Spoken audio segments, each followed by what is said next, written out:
Graça e paz, irmãos. Amém? Vocês têm que gritar como se a igreja estivesse cheia. Amém? É isso aí, agora eu fico feliz. Graça e paz também aos nossos irmãos que nos estão assistindo desde a internet. Vocês têm que lembrar que quando você assiste uma pessoa desde a televisão, ela aparenta uns 5, 10 quilos mais. Então não se escandalize, tá? É só aparência, é só a câmera. Não é, Jonas? É isso mesmo. Amém? Se bem que tem alguns que parecem 20, 25 quilos mais, mas eu não vou falar o nome dele para não ficar triste. Amém? Então, vocês sabem de quem estou falando. Graça e paz. Muito feliz de estar aqui novamente. Minha primeira vez usando esse tipo de microfone. O irmão Eder falou para eu não ficar pulando e eu queria pular hoje, então vou ter que me segurar. Amém? Vamos abrir nossas Bíblias no livro de Mateus, capítulo 10. Verso 16.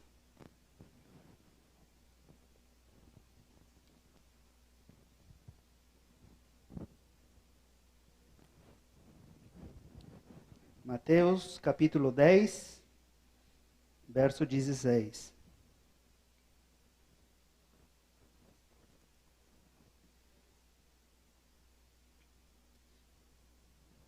A palavra do Senhor diz assim: Eis que eu vos envio como ovelhas para o meio de lobos. Sede, portanto, prudentes como as serpentes e simples como as pombas. Amém? No ano 1995, nos Estados Unidos, no Parque Nacional de Yellowstone, talvez você tenha ouvido falar daquele parque, porque tinha um desenho muito conhecido de um ursinho que morava nesse parque, né? E sempre roubava as comidas das pessoas que iam acampar naquele parque, né? O Parque Nacional de Yellowstone, nos Estados Unidos. E no ano 95, após 70 anos de terem eles tirado o lobo cinza daquele parque, eles decidiram que era o momento de colocar novamente aquele lobo no parque. Obviamente ele tinha sido retirado porque ele estava em perigo de extinção. Muitas pessoas caçavam lobos, usavam as peles, colocavam a cabeça do lobo nas casas para enfeitar as casas. Então decidiram tirar ele por um tempo para preservar, para não extinguir a espécie. E após 70 anos eles decidiram que já era o momento de colocar ele novamente naquele parque. E para surpresa deles aconteceram muitos fatos que surpreenderam a toda a comunidade científica, principalmente no quesito de voltar alguma espécie na hábitat natural. E o que aconteceu é que o lobo, como é um caçador, ele começou a caçar os alces. Alces, aqueles grandões. Ele começou a caçar os alces, e ao ele caçar os alces, esses alces começaram a fugir para as partes mais elevadas do parque, para as montanhas do parque. Isso gerou que o local onde o alce habitava normalmente, ficava caminhando, pastando, comendo, começasse a florescer. Começaram a crescer mais novas flores, mais as flores, e no transcurso de 10 anos, pequenas árvores, quintuplicaram o tamanho delas. Isso gerou com que aves viessem morar naquelas árvores, com que insetos também aparecessem também e se multiplicassem os castores. Os castores são engenheiros de ecossistemas. Eles comem as árvores e eles construem represas com as madeiras que eles tiram das árvores nos rios. E essas represas que eles construem servem para habitat de peixes, de nútrias e diversas espécies, como pato e outras espécies de animais de água. O lobo também caça os coiotes. E como ele começou a caçar os coiotes, isso gerou com que os coelhos e os ratos começaram a se reproduzir. E a reprodução desses animais deu como consequência que muitos gaviões e águias viessem para aquele parque. Então, um efeito em cascata que gerou a multiplicação de muitas espécies e a proliferação da fauna daquele local. Mas o acontecimento mais interessante é que com a chegada dos lobos ao parque de Yellowstone, é que os rios mudaram seu cauce. Houve uma estabilidade no cauce dos rios e um incremento na força, na geração de cascatas lindas e de piscinas naturais. Por quê?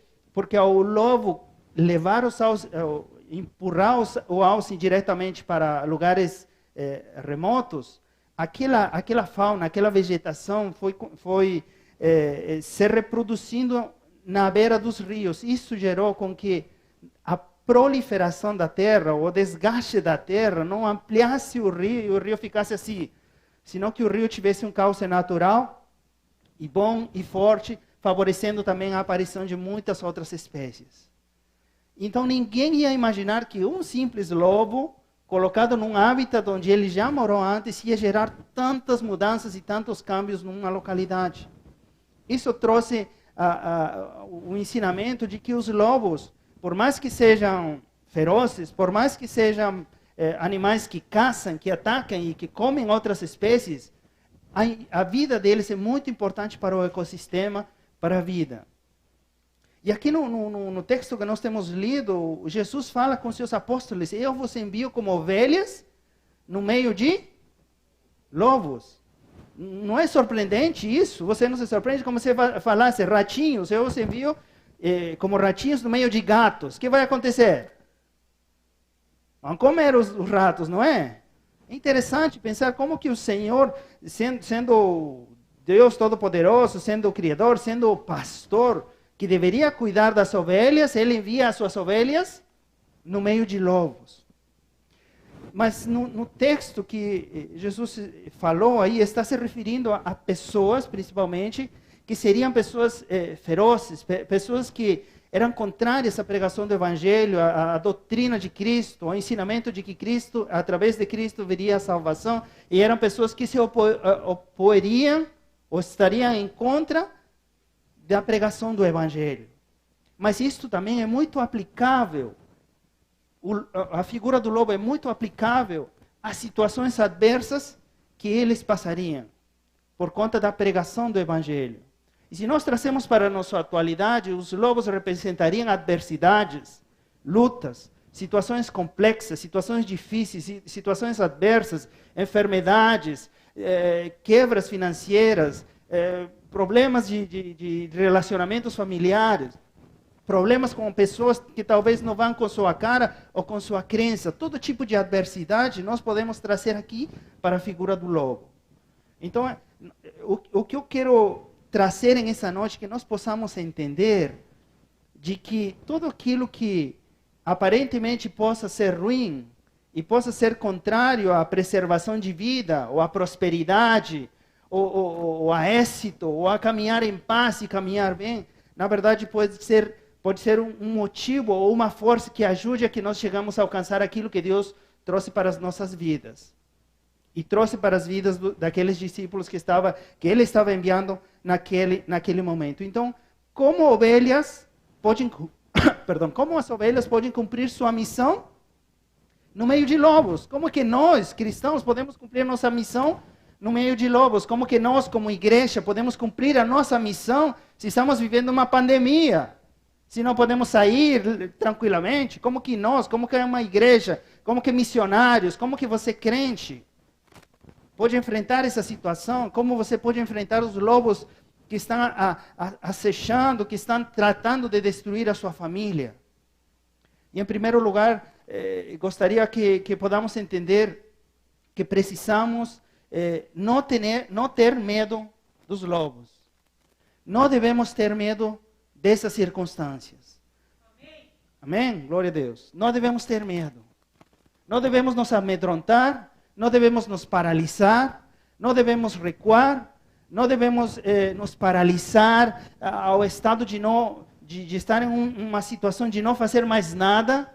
Ao contrário, entender e saber que se Deus colocou todas essas situações, todas essas coisas, todas essas circunstâncias, é porque Ele está procurando o nosso crescimento. Ele está procurando nossa maturidade espiritual. Ele está procurando o nosso incremento, o incremento da nossa fé. Ele está procurando formação de caráter cristão na sua vida, na minha vida e na vida da igreja. Os lobos não vieram para destruir a sua vida. Os problemas não vieram para acabar com sua vida, com sua família, com sua casa, com sua economia. Os lobos vieram para te promover a um novo lugar, a um novo patamar de fé, onde a glória do Senhor vai ser manifestada. Quem crê nisso? Amém? Então não tenha medo. Não tenha medo dos lobos. Eles fazem parte do pacote, do PF de Deus para a sua vida. Está incluído aí uma dose de lobo. Arroz, feijão e um pouquinho de lobo também para a sua vida. Mas é para seu crescimento. O feijão não é para você ficar forte e bonito igual que nem eu, não é? Então, o lobo na sua vida vai te promover, vai te ajudar. Muitas vezes vai doer, muitas vezes vai gerar suor, muitas vezes vai gerar lágrimas, muitas vezes vai gerar, de repente, inseguranças, muitas vezes vai gerar que sua fé seja provada ao extremo. E você grita: Deus, onde o Senhor está? Mas Deus colocou os lobos aí para fazer crescer você, sua casa, sua família, sua igreja.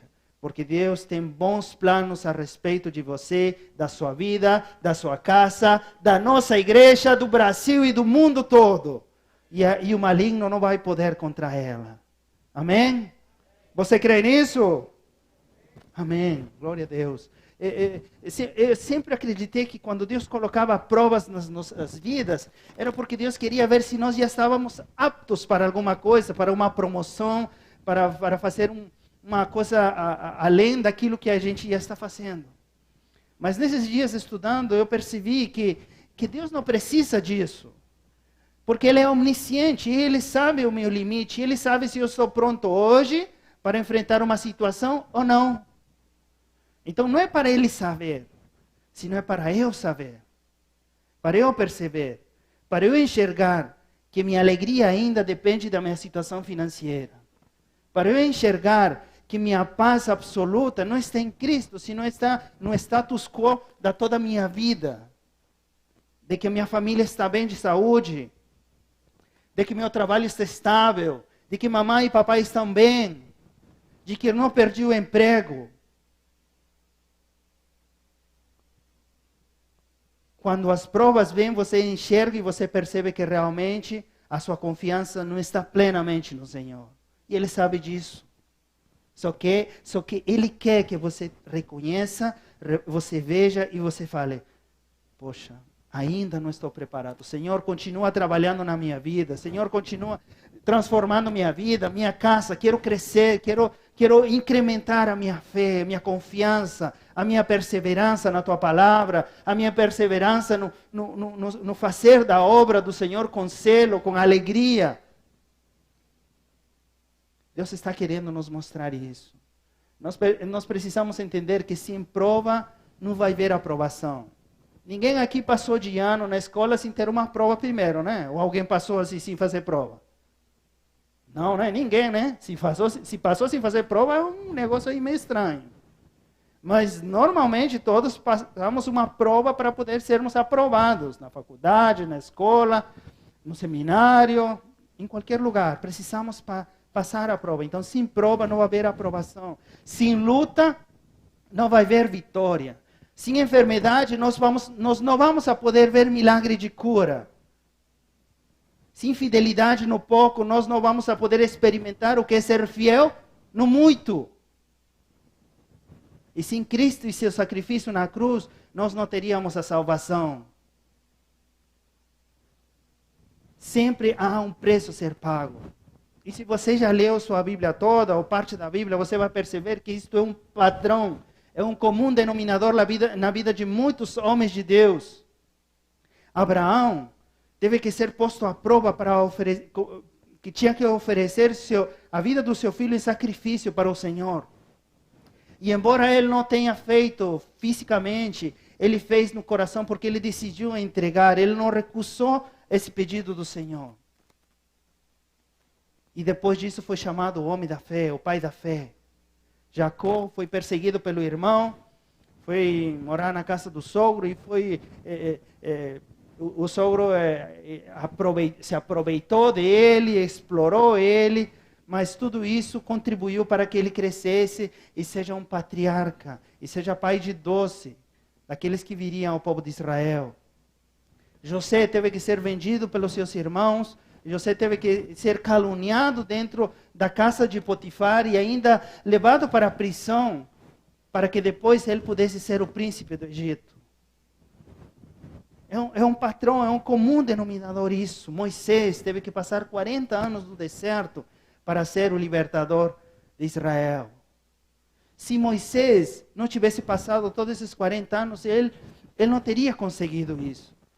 E por que digo isso? Porque vocês lembram que por que Moisés fugiu do Egito? Porque ele viu um hebreu batendo outro hebreu.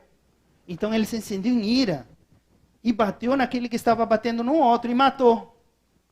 Vocês sempre escutamos falar que Moisés era um homem manso, né? Mas naquele momento ele não tinha nada de manso.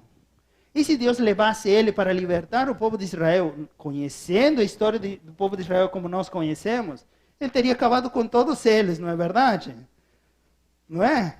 Se por algo pequeno ele já matou, imagina com tudo que nós temos lido, a rebeldia, a murmuração, tantas coisas, a idolatria que o povo de Israel cometeu. Certamente teria acabado com todos eles e nem ele teria entrado, ninguém teria entrado.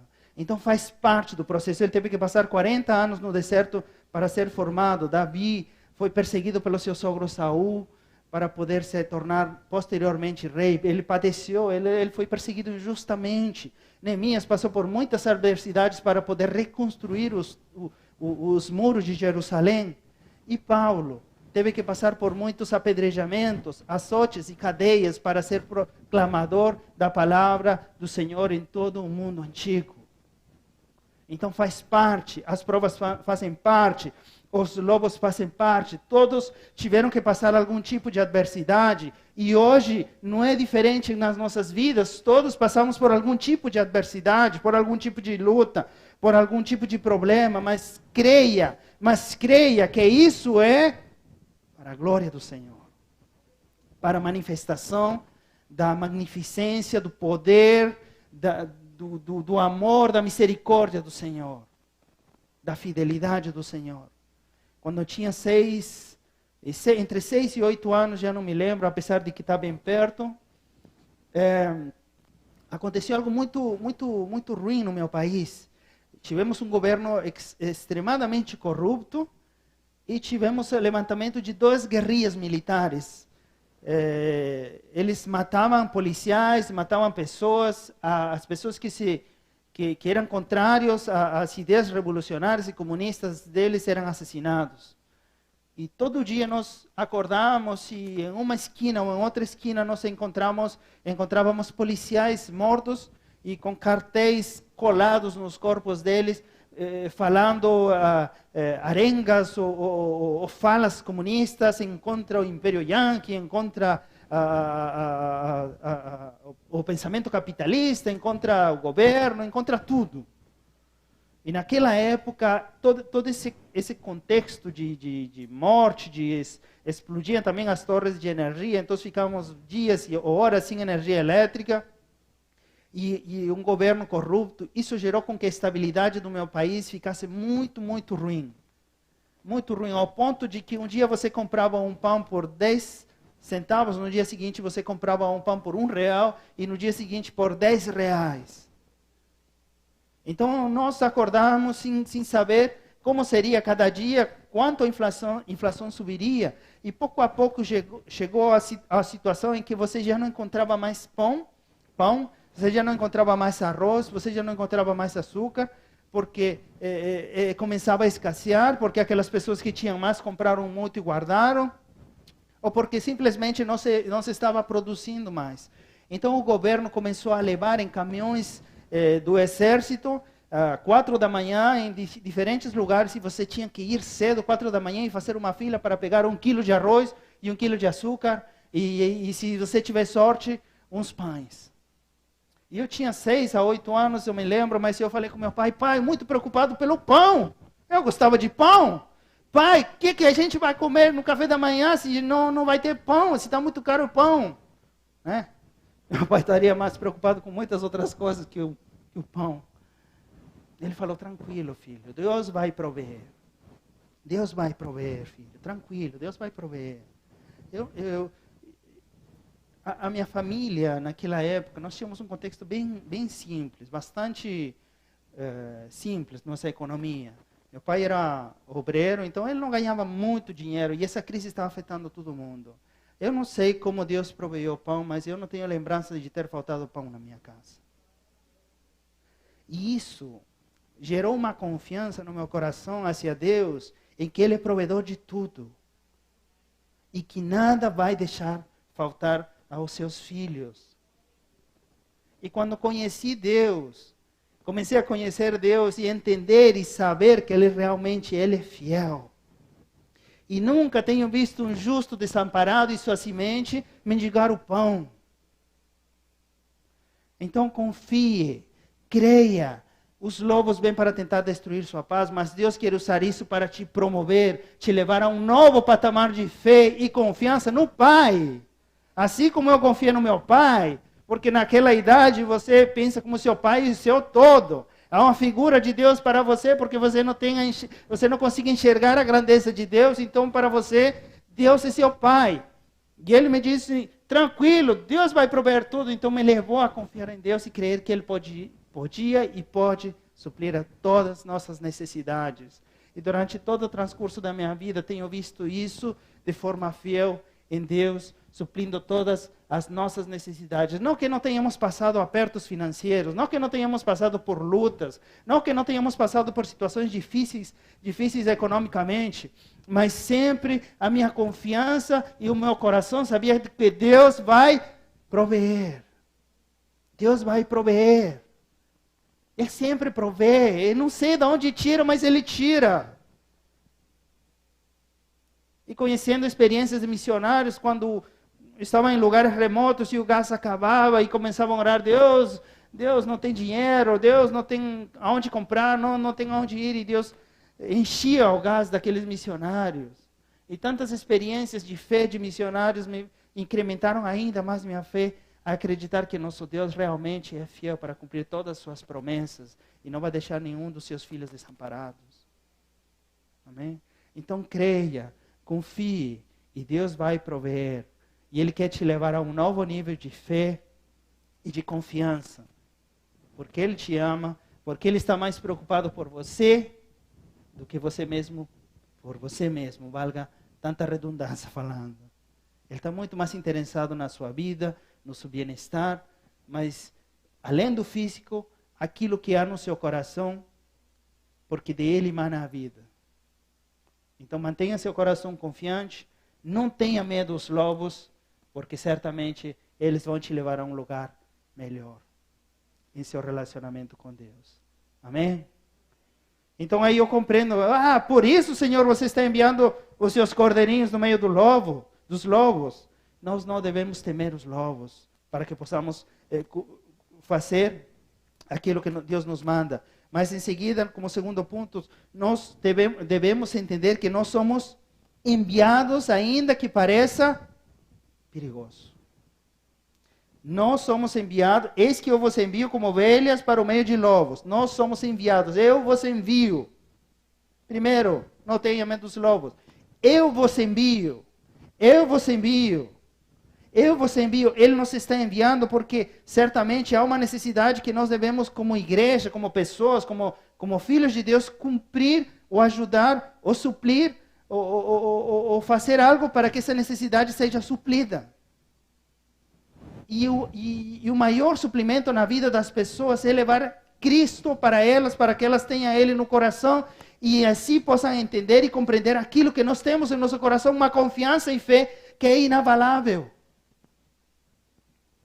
É por isso que Ele nos envia, Ele nos manda, Ele quer que eu e você, não só pelo fato de eu ser missionário, e os pastores serem pastores, e os líderes serem líderes, esse envio é para todos os seus discípulos. Quantos discípulos de Cristo estão aqui?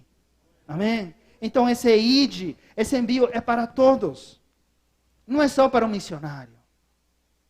Há uma necessidade muito grande no mundo. E Deus está enviando você e eu para que possamos suprir essa necessidade. Mas algo que acontece, tenho visto na minha caminhada cristã muito, é que quando nós aceitamos a Cristo, nós começamos a nos afastar de tudo.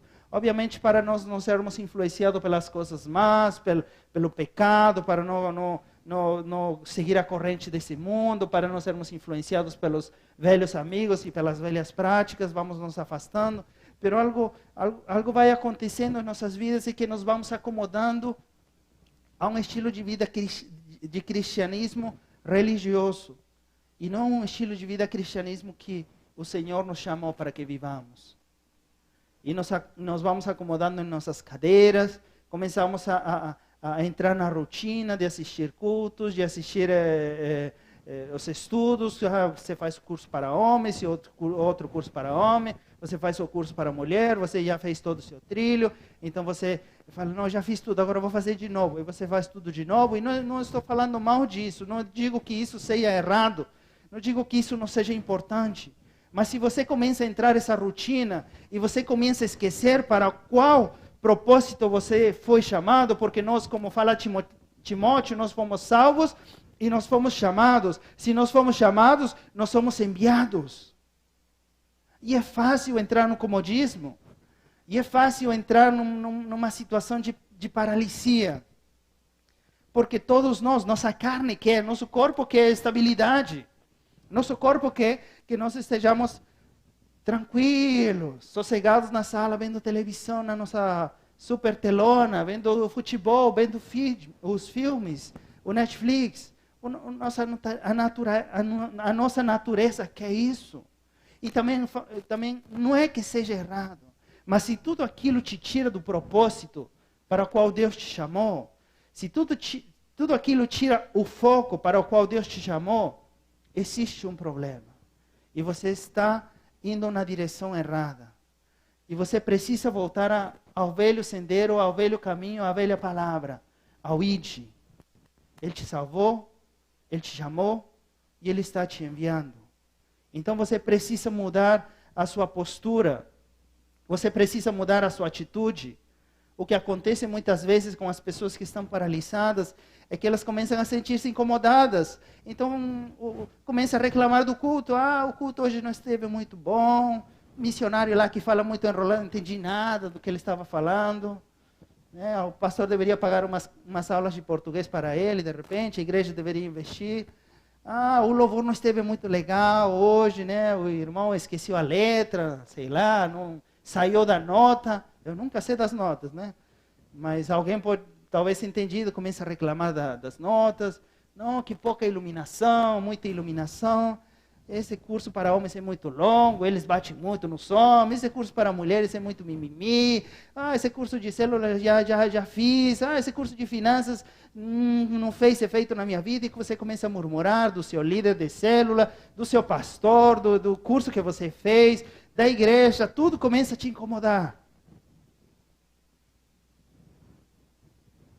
Você já saiu do foco.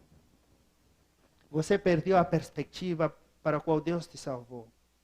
Nós não vivemos e nunca estaremos numa igreja perfeita.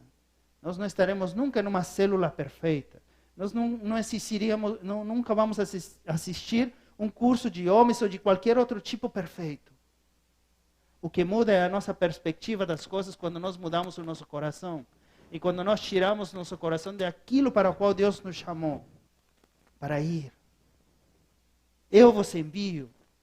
E muitas vezes o temor, principalmente numa situação dessa de pandemia, o temor pode nos paralisar.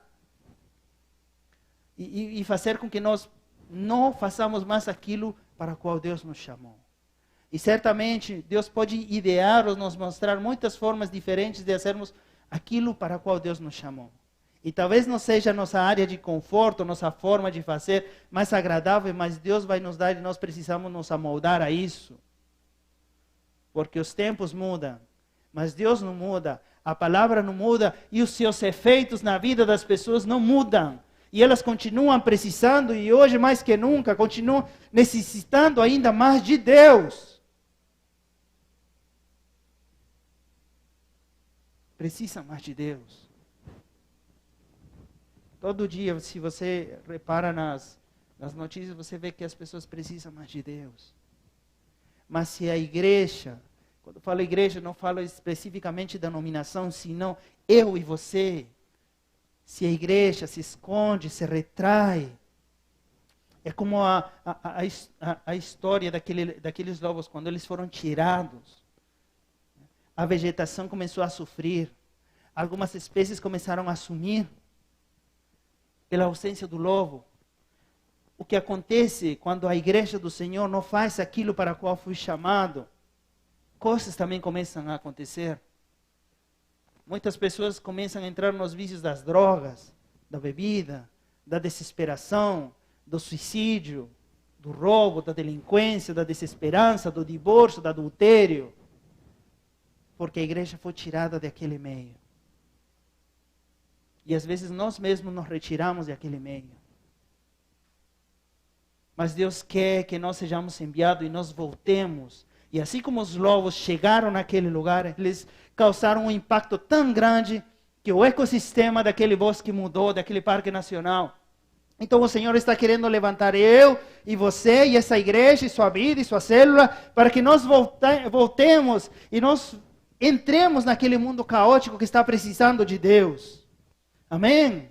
Precisamos sair dessa passividade, precisamos sair desse temor excessivo que faz com que sejamos paralisados. Precisamos sair dessa situação de desconfiança e de falta de fé em Deus.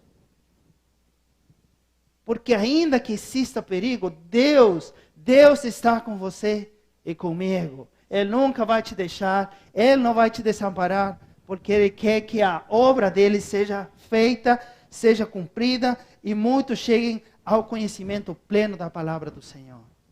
Amém? Vocês lembram a história de Davi, que ele foi levado para a Babilônia, cativo. Ele era muito novo quando ele foi levado.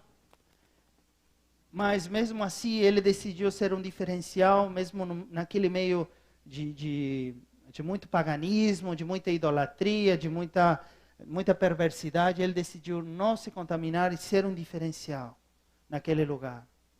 Produto e consequência disso, ele foi primeiro-ministro de 3 reis pagãos: Nabucodonosor, Belsazar e Dario. Obviamente, ele passou por muitas situações difíceis. Talvez a forma que ele foi lá não foi um envio normal, ide. Talvez foi uma forma forçada. Mas mesmo nesse meio de circunstâncias difíceis, ele foi luz, ele foi sal e ele foi uma pessoa de influência. Porque quando o cristão está num ambiente, ele muda. Tudo muda. Inclusive, se você não falar, as circunstâncias mudam. Se você é um ungido de Deus, você vai procurar estar onde há morte. Porque junto com você está chegando vida naquele lugar. Vida para as pessoas, vida para as famílias, vida para aquele que está a ponto de tirar a própria vida, porque não encontra mais saída para nada. Estava lembrando de um livro que eu li, Por esta cruz te matarei. Quantos já leram esse livro? Por esta cruz te matarei. O autor do livro é Bruce Olson. Ele é um missionário que foi trabalhar com uma tribo indígena na fronteira de Venezuela e Colômbia. A tribo indígena é dos mochilones. E ele, com 16 anos, foi participar de uma conferência missionária e se apaixonou por missões e entendeu que Deus tinha chamado ele para esse propósito. Então ele decidiu que a vida dele seria dedicada para as missões. Com 18 anos, ele vendeu tudo o que tinha, deixou a casa, deixou a família, não foi enviado por uma agência missionária, não foi enviado por uma igreja específica, mas ele juntou todo o dinheiro que tinha e ele tinha convicção de que tinha um chamado de Deus para a obra missionária. Comprou um boleto e foi para a Venezuela, para procurar indígenas, para ele ser uma luz que levasse a palavra do Senhor na América do Sul. E este missionário começou a passar muitas situações difíceis, enfrentar muitos problemas econômicos, de saúde. 18 anos, muito novo, muito inexperiente, mas muito confiante e perseverante de que Deus estaria indo com ele e protegeria de cada situação que ele pudesse estar passando ou vivendo. E ele ficou sabendo de uma tribo indígena chamada os Mochilones. E essa tribo era uma tribo que era conhecida pela ferocidade, pela braveza. Eles já tinham matado várias pessoas que tinham se aproximado à localidade por onde eles viviam. Eles eram muito insociáveis, né? Eles já tinham matado pessoas brancas que trabalhavam por uma empresa de petróleo. Então a fama deles era muito conhecida por todas as pessoas em relação às tribos indígenas. Eram das tribos mais bravas que existiam. E Deus, naquele momento que ele começa a escutar, o Bruce, naquele momento que ele começa a escutar falar daquela tribo, o coração dele começa a arder. E entende que Deus estava querendo levar para aquela tribo. E ele faz de tudo para ir naquela tribo. Ele passa por muitas situações difíceis, muitas enfermidades. Inclusive, no primeiro encontro que ele teve com aquela tribo, ele levou flechadas, ele levou pancadas. Com as flechas, com a ponta das flechas, eles furavam ele. Mas ele perseverou e ele, na verdade, ele queria sair. Ele falou, Deus, eu vou sair daqui porque não aguento o cheiro. Eu vivo doente. Ele queria sair, mas Deus colocava no coração dele que ele deveria ficar, ele deveria permanecer naquele lugar. E ele continuou perseverante, apesar de todas as circunstâncias, por mais de 5 anos, trabalhando com aquela tribo, mas mesmo depois de 5 anos, ele ainda não tinha conseguido transmitir a mensagem do Evangelho, expressar as boas novas. Aliás, ele nem conseguia saber a forma de como expressar. Mas depois de alguns anos mais e de muito trabalho, ele conseguiu ganhar toda aquela tribo para Jesus. E todas aquelas outras tribos que eram inimigas e tinham temor daquela tribo, começou a haver paz entre aquelas tribos.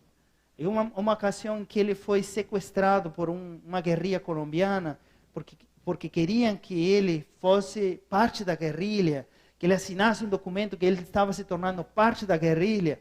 Todas as tribos e muitas pessoas se uniram em oração para ele ser liberto.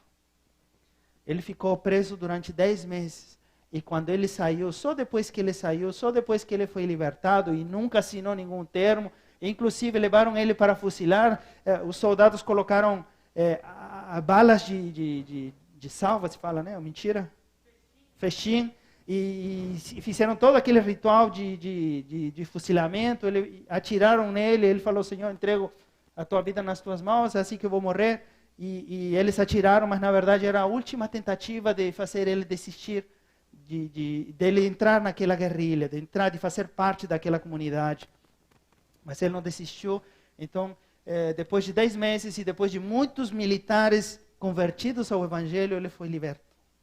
E quando ele saiu, ele percebeu que todas aquelas tribos que eram inimigas estavam intercedendo pela libertação dele. E ainda no mundo todo, na comunidade de missionários, muitas igrejas, muitas comunidades internacionais estavam orando e intercedendo pela libertação desse missionário. Deus nos enviou. Deus nos está enviando. Não importa o perigo. Talvez a nossa situação não seja tão extrema como a daquele missionário. Mas de que vamos ter medo se Deus está conosco? Sejamos fiéis e obedientes ao mandamento do Senhor, do ide. Não tenha temor, não tenha vergonha, não tenha receio, não tenha insegurança. E vá e faça aquilo que o Senhor está te mandando. Amém?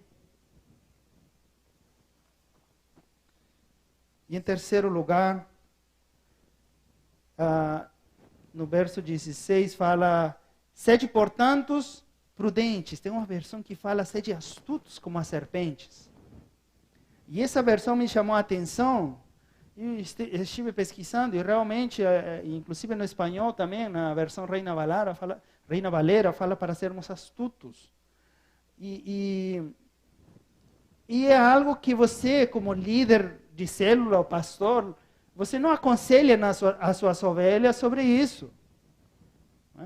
Você fala, irmão, você precisa ser manso, você precisa ser dócil como a pomba, inofensivo como a pomba, né? É algo que, por exemplo, eu, no início de caminhada cristã, experimentei muito, não em relação a mim, porque eu sempre fui mansinho e calmo, né? Mas eu já contei que minha mãe sempre foi brava. Então o pastor sempre tinha DR com minha mãe. E minha mãe chegava em casa, que o pastor falou porque eu tenho que ser como uma pomba, mansinha, né? Inofensiva. E ela era brava sempre, não é? Então alguns irmãos também sentiram a braveza dela naquela época. Então o pastor sempre chamava e conversava e fazia parte do processo. Mas lendo aquele versículo, nós não falamos, ei, como está sua astúcia hoje? Né? Como está sua astúcia como serpente hoje, irmãozinho? Não, nós não falamos isso. Aliás, a figura de uma serpente vem à nossa cabeça é o diabo, né? Satanás, está doido? Como que eu vou falar a um irmão se ele está sendo astuto como serpente? Eu não vou falar isso. É loucura. Mas o Senhor Jesus falou isso com seus discípulos. Eu vos envio no meio de lobos. É perigoso. Vocês têm que ser astutos como serpentes. E chamou muito minha atenção e comecei a meditar nisso, Senhor. Realmente nós precisamos de astúcia, dessa qualidade da serpente. Irmãos, um parênteses aqui, na Bíblia se usam muitas figuras, né, do lobo, mas o lobo tem características boas também, e ele é utilizado no Antigo Testamento para mostrar características boas também para a tribo de Benjamim, sim, a tribo de Benjamim. Então, são figuras, né? Fala da serpente no deserto, também é utilizada como uma figura de algo bom, não? Como o leão, nosso Deus é o leão, né? E o leão é feroz, o leão devora as presas, né? Mas o nosso Senhor é chamado de leão também. Então são figuras que a Bíblia utiliza para nos mostrar algumas virtudes, algumas qualidades que nós como cristãos devemos ter. Então quando está falando que devemos ser astutos como serpente, não está falando para você ser um trapaceiro como a serpente. Não. Amém? Entendido? Os que estão em casa, entendido? Graças a Deus. Então, nós precisamos isso como igreja, e nós não somos. Minha experiência própria, quando eu me converti, eu tinha 17 anos aproximadamente, também, pouquinho tempo atrás, e eu tinha um diretor na minha escola. Ele era franciscano ou jesuíta, não me lembro, mas ele era um senhor já idoso, de canas, era uma pessoa super simpática, super amável, super boa. E ele tinha um apreço muito grande por mim, eu não sei porquê. Mas ele tinha muito apreço por mim, sempre conversava comigo, me chamava, e aí, como você está? Você está bem? Na hora do recreio, do break, no final, perguntava como estava a minha casa, minha família, e sempre foi muito, muito, muito amável comigo. Eu achava até estranho, assim, porque ele era espanhol, né? Então eu pensava que os espanhóis eram assim, mas depois conheci uns outros e percebi que não todos são assim. Mas ele era muito bom comigo. E quando eu me converti, comecei a ler a Bíblia e comecei a ser discipulado. E eu fui discipulado ao estilo pentecostal, porque meu discipulador era um missionário pentecostal. Eu tinha um pastor batista e eu tinha outro missionário presbiteriano. Então há uma confusão na minha cabeça muito grande em relação à minha identidade denominacional. Só sei que sou de Cristo, tá bom? Então eu tenho um pouco de cada coisa, um pouquinho de cada coisa. Amém? Então, meu discipulador, aí o fogo puro, né? Então, e a idolatria e tal, e as 7 cabeças, e não sei, os 24 anciãos, e uma linguagem assim que eu ficava doido. Mas eu fui indo na linha dele, não fui aprendendo aquele estilo rigoroso, e que não pode ser assim, e confrontar o pecado, e é pecado, tem que falar pecado, e você é pecador, imundo, vai para o inferno, Satanás e tal, e tudo mais. E eu marquei uma reunião com aquele diretor depois de 1 ano que eu não tinha visto ele. E fui lá, numa escola, que ele era diretor de uma outra escola, tinha sido trasladado. Não lembro como contatei, foi por telefone. Na época não existia WhatsApp. E fui e comecei a conversar com ele. Ele, você está bem? E todo empolgado ele. E aí levei minha Bíblia, assim, uma Bíblia assim, parecia um tijolo grande. 5 quilos de Bíblia, coloquei no escritório. Você me enganou todo esse tempo. E tal, e que disse aqui a palavra, e a idolatria, e o pecado, e você ensina coisa enganosa, você vai para o inferno, e me estava levando para o inferno, e tal. Fui tão ignorante e desrespeituoso com ele, que eu fechei uma grande oportunidade e uma grande porta de levar o evangelho para aquela pessoa. nunca mais tive contato com ele. Não porque eu não tenha querido posteriormente fazer contato com ele, senão que porque ele fechou o coração e nunca mais quis conversar comigo. Isso me doeu muito. Tempos depois eu fui entender realmente, porque eu saí daí feliz. Acabei com o pecador. Saí feliz. Eu, na minha inexperiência, na minha ignorância, eu achei que tinha arrebentado com o inimigo. Mas tinha fechado uma porta muito grande. Eu não tinha agido com astúcia de serpente. Eu tinha sido um tolo. Eu tinha sido muito ignorante. E o que mais me doeu, eu tinha sido desrespeitoso com uma pessoa de idade. Porque na minha casa, na minha família, sempre me ensinaram a respeitar as pessoas maiores. Então, naquele fervor, naquele fogo, eu desrespeitei ele com algumas palavras, né?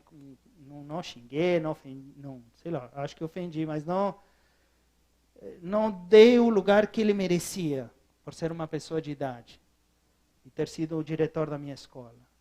Então pedi perdão a Deus, não tive oportunidade de conversar novamente com ele, mas certamente eu percebi aí que nós precisamos de ter astúcia como serpente. No início da minha vida cristã, eu tenho percebido que isso era um comum denominador, era a forma com que nós ganhávamos as pessoas, o confronto. Não tinha um pastor que foi visitar uma pessoa que frequentava algumas vezes na igreja, e depois parou de frequentar, e aconteceram alguns problemas, chegou lá, e na casa da pessoa tinha uma fotinho aí, uma imagem de veneração. E ele começou a esculachar aquela mulher, e você está sofrendo a consequência da sua idolatria, e tal, e tal. E naquele contexto, a forma de tratar e de fazer as coisas era assim. Mas nós temos muitas pessoas adversas ao Evangelho por essa falta de tato, atualmente. O Brasil tem 40 milhões aproximadamente de crentes, mas falam que tem um aproximado de 40 milhões de desviados também. Pessoas que se desiludiram da fé cristã. E muitas vezes por falta de astúcia. E quando estou falando astúcia, estou me referindo plenamente também à sabedoria. Nós precisamos de sabedoria. Nós oramos por tudo na igreja, por dinheiro, pela finança, pelo trabalho, pela família, pela saúde, mas pouco oramos por sabedoria para ganhar outros para Cristo.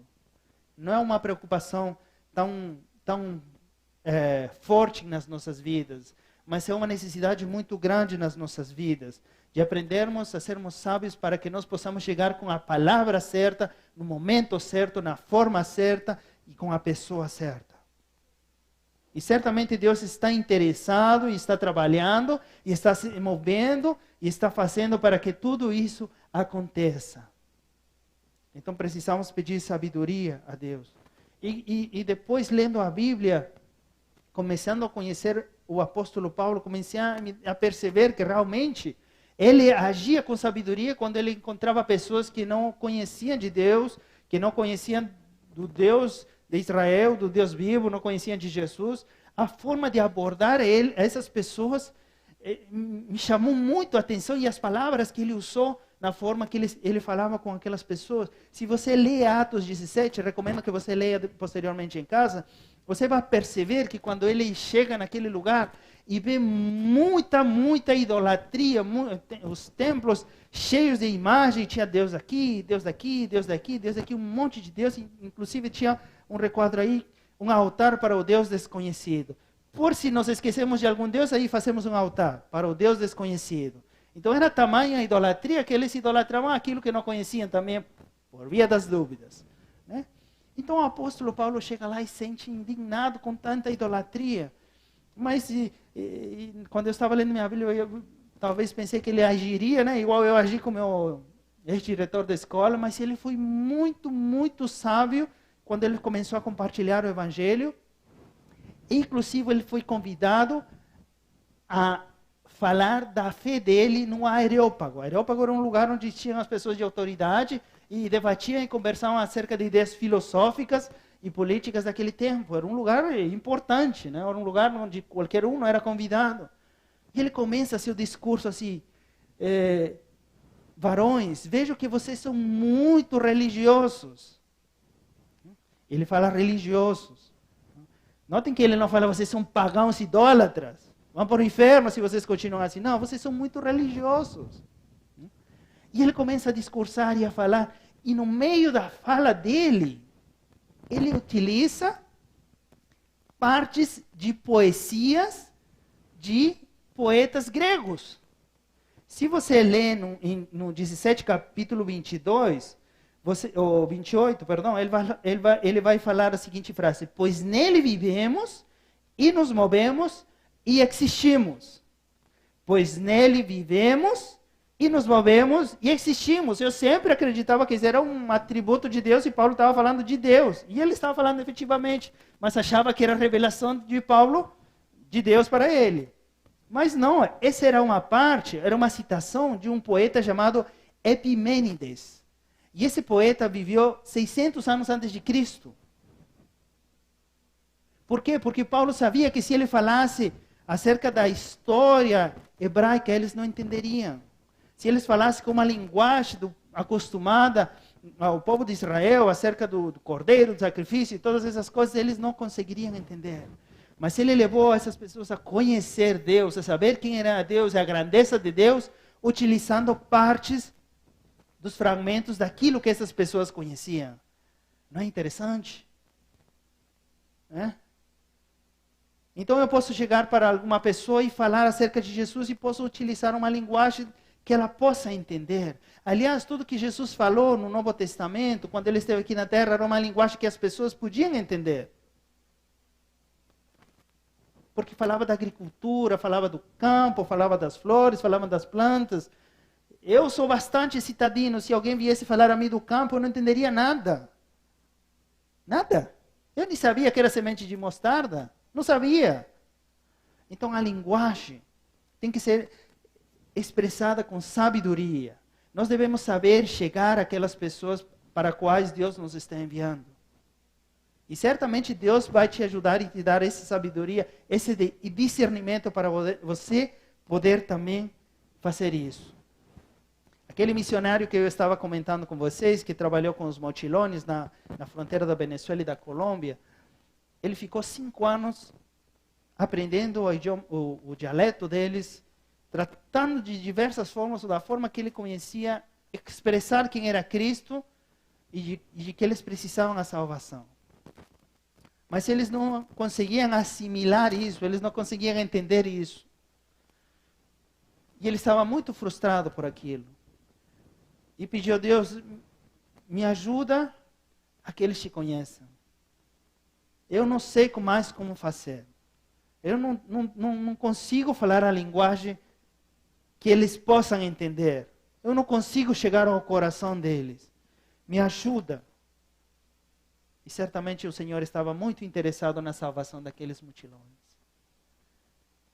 E um dia eles chegam da caça, e ao chegar ao campo eles encontram uma pessoa que tinha acabado, um mutilão que tinha acabado uma fossa de 2 metros, e chorava e gritava para dentro da fossa: Deus, onde você está? Deus, vem aqui! E de pronto olhou para o alto e tinha um outro mutilão gritando e falando num dialeto dele, coisas que ele não entendia, mas com muita tristeza, com muita angústia no coração. E o que havia acontecido era que o irmão daquela pessoa que estava gritando, ele tinha sido mordido por uma serpente e ele tinha falecido, não tinha havido oportunidade de conseguir levar para um lugar onde ele possa ser curado. Então ele tinha morto. E a crença dos mochilões era que, como ele chegou a morrer naquela situação, ele ia se perder, ele ia vagar e ele não tinha esperança mais para ele.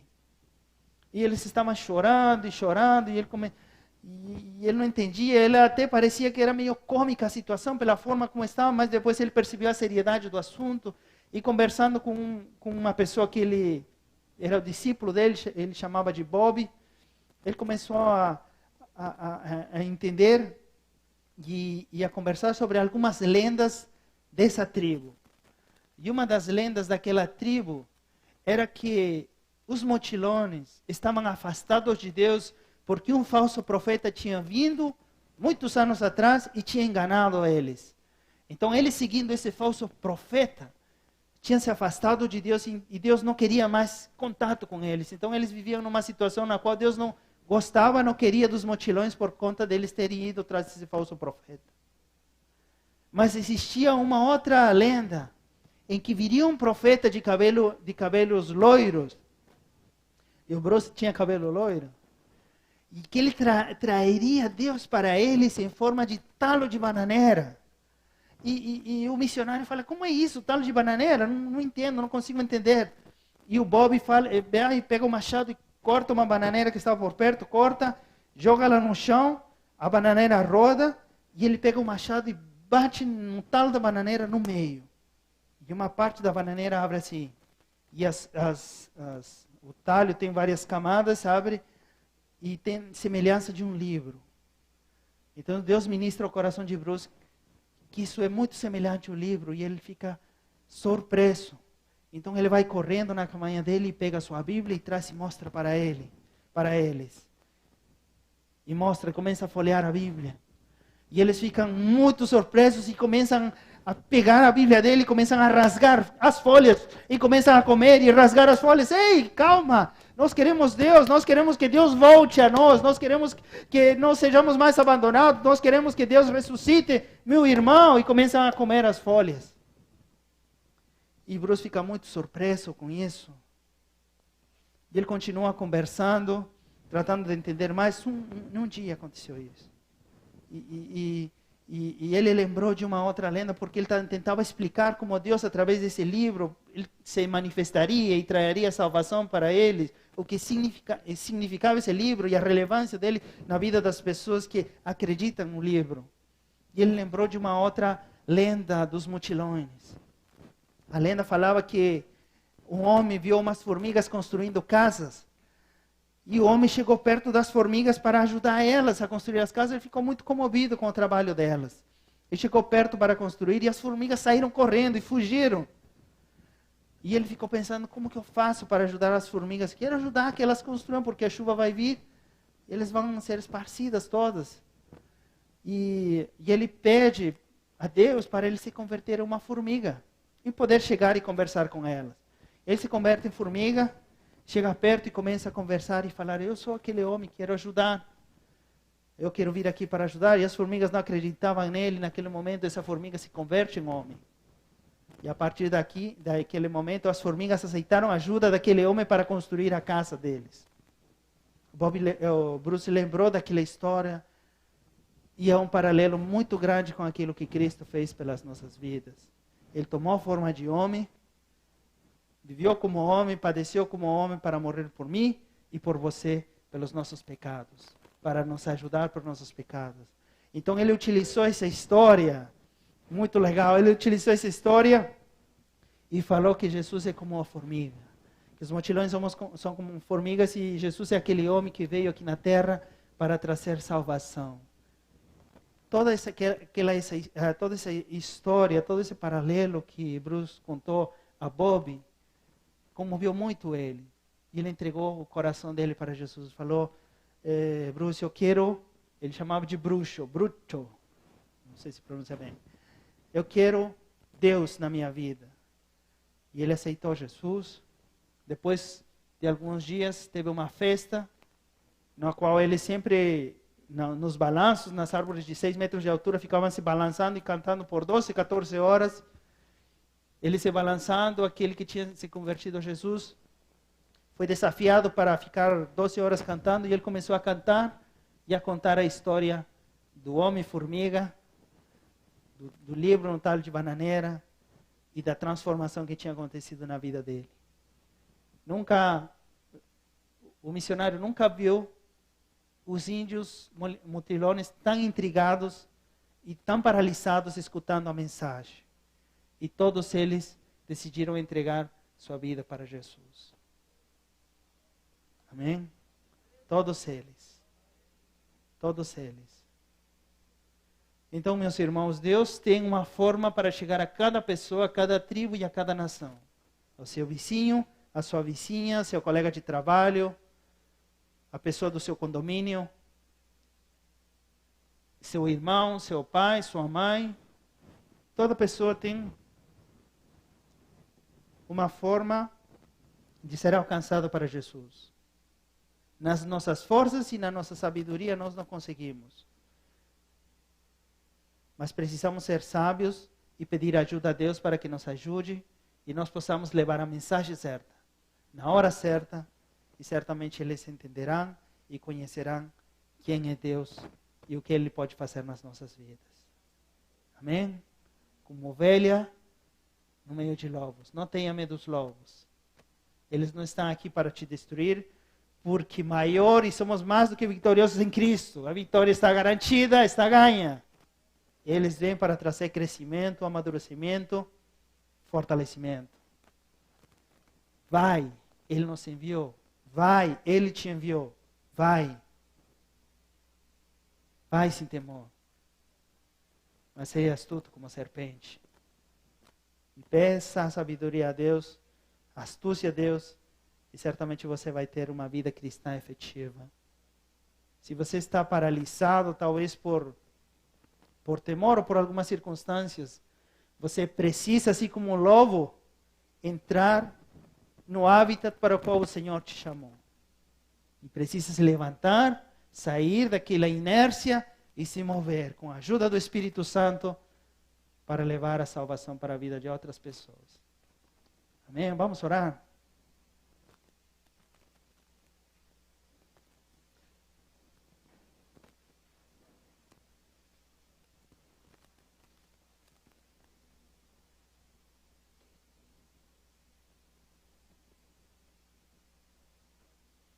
Você que está em casa, poder nos acompanhar nessa oração. Aí sentado como esteja, no sofá ou sentado no chão. Comece a orar e pedir a Deus que Ele possa, talvez, tirar sua vida da inércia, do temor, da angústia, alguma coisa que te paralisou. Porque certamente Deus não quer que você esteja assim. Eu entendo, compreendo. Nos dá muito temor, muito medo, muita insegurança. Nos acomodamos facilmente à rotina. Queremos conforto. Queremos fugir do perigoso, do que dá muito trabalho, do que demanda caminhar uma segunda milha. Queremos fugir de tudo isso, porque a nossa carne, a nossa natureza é pecaminosa e carnal, quer fazer aquilo que a carne gosta. E Deus sabe disso. Mas se Ele ainda confia em você, confia em mim, porque Ele sabe que sem Ele nós não conseguiríamos. E Ele nos garante que Ele vai estar conosco todos os dias. Então empreenda novamente essa caminhada de fé.